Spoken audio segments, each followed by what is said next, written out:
नमस्कार, आप देख रहे हैं जनहित समाचार यूट्यूब चैनल। देखिए आज की मुख्य खबर। मैं हूँ बाबूराव करी। आप देख रहे हैं जनहित समाचार। देखिए कल के चुनाव में हुए मतदान के खास खबर। भिवंडी लोकसभा चुनाव कहीं कहीं जगह चिटपुट घटनाओं के अलावा भिवंडी के पुलिस के कामकाज के वजह से एकदम शांतिपूर्ण चुनाव कामयाब रहा। भिवंडी लोकसभा सीट पर 5 बजे तक 48.89% मतदान हुआ। भिवंडी लोकसभा सीट पर सुबह 7 बजे मतदान शुरू हुआ। इस निर्वाचन क्षेत्र में कुल 6 विधानसभा क्षेत्रों में शाम 5 बजे तक औसतन 48.89% मतदान हुआ है। ठाणे जिले के 23 भिवंडी निर्वाचन क्षेत्रों का निर्वाचन क्षेत्रवार प्रतिशत इस प्रकार है।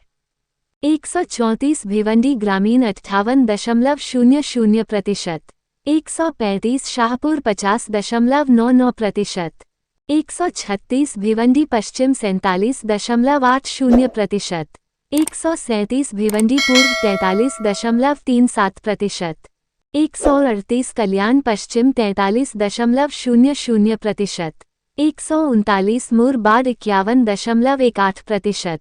चुनाव अधिकारी ने बताया आंकड़े अनुमानित हैं और अंतिम आंकड़े मतदान प्रक्रिया पूरी होने के बाद उपलब्ध होंगे।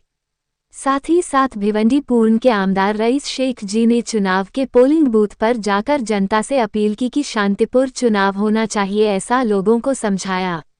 इंडिया गठबंधन के उम्मीदवार श्री सुरेश महात्रे उर्फ बाठिया मामा ने भी पोलिंग बूथ का जायजा लिया।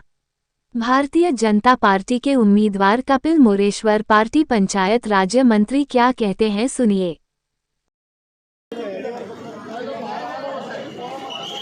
गलत है। हमारे देश में लोकशाही है। लोकतंत्र में जिसको वोटिंग का अधिकार मिला है वही आदमी अंदर जा सकता है। अगर इनको रोका नहीं गया तो बोगस वोटिंग होगा। आगे अंदर शाही निकालने के लिए लोग बैठे हैं। अच्छा, तो ये जो माहौल बनाया हुआ है बोगस वोटिंग करने के लिए, ये प्रेशर से दबाव डाल के पुलिस के ऊपर भी दबाव डालने का, प्रशासन के ऊपर दबाव डालने का ये तरीका जो है उसको रोकने के लिए हमने प्रशासन को कहा है 100 मीटर के अंदर कोई न आए, ये इन लोगों को देखना है। बाकी जिसने वोटिंग नहीं किया वो जाए। अभी मैंने अंदर देखा, एक तो जेंट्स लेडीज़ के नाम लेके अंदर गया वोटिंग के लिए, उसको मैंने बाहर करवाया। लेडीज़ का नाम लेके जेंट्स अंदर गया। सर, तो इस तरह का जो वातावरण है आपको और कहाँ दिखा? मतलब जैसे कि अभी यहाँ पे नहीं, अभी ये मुझे पता चला और मिल्लत नगर का नाम मेरे सामने है। मैं अभी वहाँ पे जा रहा हूँ मिल्लत नगर। अच्छा, ठीक। ये तो हमेशा का रहता है, इसी तरह का माहौल बनाते हैं चुनाव के दिन पे और वातावरण खराब करने का काम करते हैं। मात्र 2 घंटे बचे चुनाव को लेकर, क्या कहेंगे आप? मतलब वोटिंग में 2 घंटे बचे। देखो, वोटिंग का अधिकार सबको है, सबने वोटिंग करना चाहिए, लेकिन इस तरह से बोगस वोटिंग नहीं करना चाहिए। बोगस वोटिंग करके आप जिस तरह का माहौल बनाना चाहते हो ये लोकतंत्र के लिए अच्छा नहीं है। आप सही तरह से वोटिंग करो। ये क्या तरीका है वोटिंग करने का? माहौल है कि एक बहन मुझे मिली अंदर, उसको बोला दीदी आपने वोटिंग किया, आप कृपया बाहर जाइए। वो बोलते मैं नहीं जा सकती। ये तो दादागिरी हो गई ना। मतलब आप माहौल बना के किसी को दबाएंगे और हम क्यों दबेंगे? हम तो कानून से बात कर रहे हैं, थोड़ी कानून को छोड़ के बात करें हम लोग। हम कानून के बाहर ना पुलिस को बोल रहे हैं ना प्रशासन को बोल रहे हैं। तो मेरी सबसे रिक्वेस्ट है कि इस तरह का माहौल खराब करने का काम ना करें।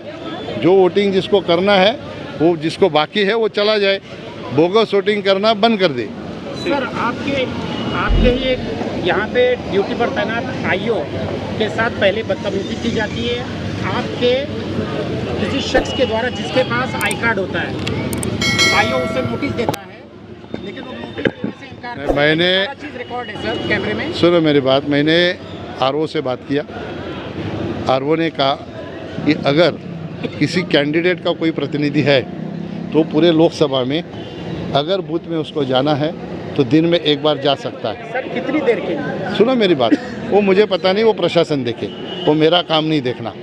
अगर किसी प्रतिनिधि को आप पूछ रहे हो कितनी बार, तो वोटिंग करने के बाद कितनी देर रुकने का बूथ में, ये भी कानून है ना। ये भी सवाल आपने पूछना चाहिए जो मेरे से आप सवाल पूछ रहे हो।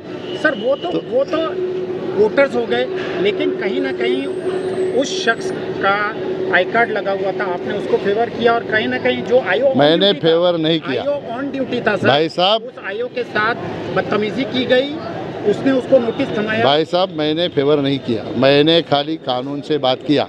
मुझे किसी को फेवर करने की ज़रूरत नहीं है।